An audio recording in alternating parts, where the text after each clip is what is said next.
दुनिया में जितने देश हुए जिन्होंने भ्रष्टाचार पर अंकुश लगाया, खत्म तो शायद कहीं नहीं हुआ है, लेकिन दुनिया में जो देश हैं जिन्होंने भ्रष्टाचार पर अंकुश लगाया है, उन देशों का जाकर अध्ययन कीजिए। स्कैंडिनेवियन कंट्री जो हैं दुनिया में, वहां भ्रष्टाचार सबसे कम है।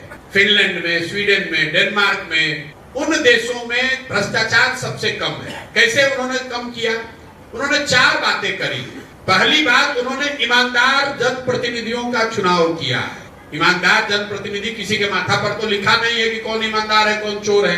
ईमानदारी तब आएगी जब अपने जनप्रतिनिधि को आप अकाउंटेबल बनाइएगा कि भैया तुम चोरी करोगे, तुम गलत करोगे, काम नहीं करोगे तो अगली बार तुमको हरा देंगे। तो धीरे धीरे लोग सुधरने लगते हैं। जैसे मान लीजिए बिहार में ही नल जल में लूट हुआ तो जितना वार्ड सदस्य लोग लड़े थे सब चुनाव हार गए, तो अगली बार चोरी करने से थोड़ा पहले डरेगा। लेकिन बिहार में विधायक कितना भी लूट ले ले, जात के नाम पर वोट तो आप उसी को दीजिएगा। आपका सांसद कितना भी बड़ा चोर हो, वोट तो उसी को आपको देना है। उन देशों ने अपने जनप्रतिनिधियों को अकाउंटेबल बनाया, अच्छे लोगों को चुना। दूसरा उन्होंने काम क्या किया कि सत्ता और संसाधन का बड़े पैमाने पर विकेंद्रीकरण किया। बिहार में आप और हम सुनते हैं अफसरशाही बहुत है। क्यों? क्योंकि मुख्यमंत्री और उनके अगल बगल के 4 अफसर ही पूरा राज्य चला रहे हैं। पूरा जो सत्ता है, पूरा जो संसाधन है, वो 4-5 लोगों के हाथ में ही है। कहने के लिए मंत्री परिषद है, कहने के लिए विधायक है, कहने के लिए मुखिया सरपंच प्रमुख हैं, लेकिन किसी के हाथ में कुछ नहीं है। 5 अफसर बैठकर जो निर्णय लेते हैं वही सब लोग को करना है। तो सत्ता और संसाधन दोनों का बड़े पैमाने पर विकेंद्रीकरण होना चाहिए। पंचायती राज एक्ट में लिखा हुआ है कि सरकारों को 1/3 विकास का राशि पंचायती राज के माध्यम से खर्च करना है। और बिहार में पिछले 30 वर्ष में कुल 3-3.25% पैसा ही पंचायती राज के माध्यम से खर्च हो रहा है। सब अफसर खर्च कर रहे हैं। तीसरा, इन देशों ने क्या किया?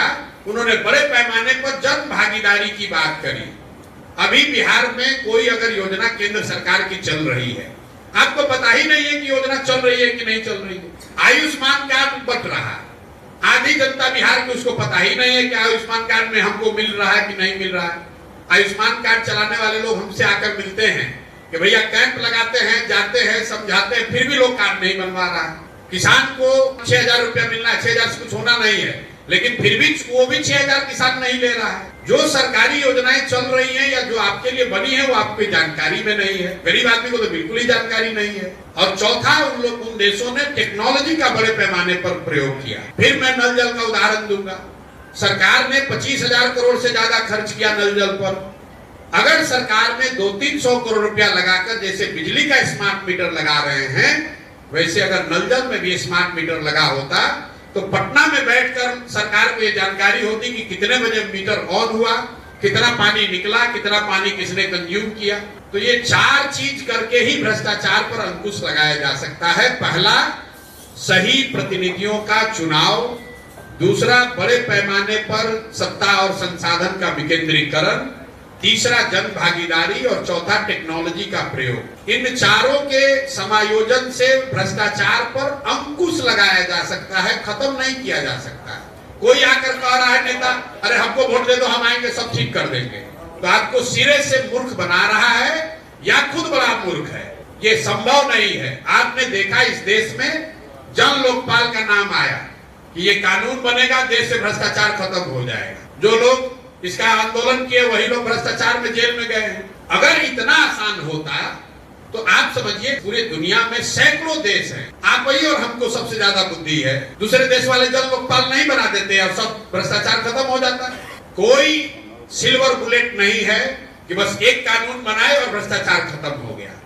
ये सतत प्रक्रिया है। जैसे जैसे व्यवस्था को अकाउंटेबल बनाइएगा वैसे वैसे भ्रष्टाचार कम होता जाएगा। जितना आपका व्यवस्था अकाउंटेबल नहीं होगा उतना आपको भ्रष्टाचार बढ़ेगा। नेता इसलिए भ्रष्टाचार कर रहा है कि उसके मन में हारने का डर नहीं है। उसको मालूम है कि बिहार की जनता हम कितना भी लूटपाट मचा ले, अंत में आकर वोट हमको ही देगा। जाति के नाम पर दे या लालू के डर से दे या भाजपा के डर से दे, वोट हम ही को देगा।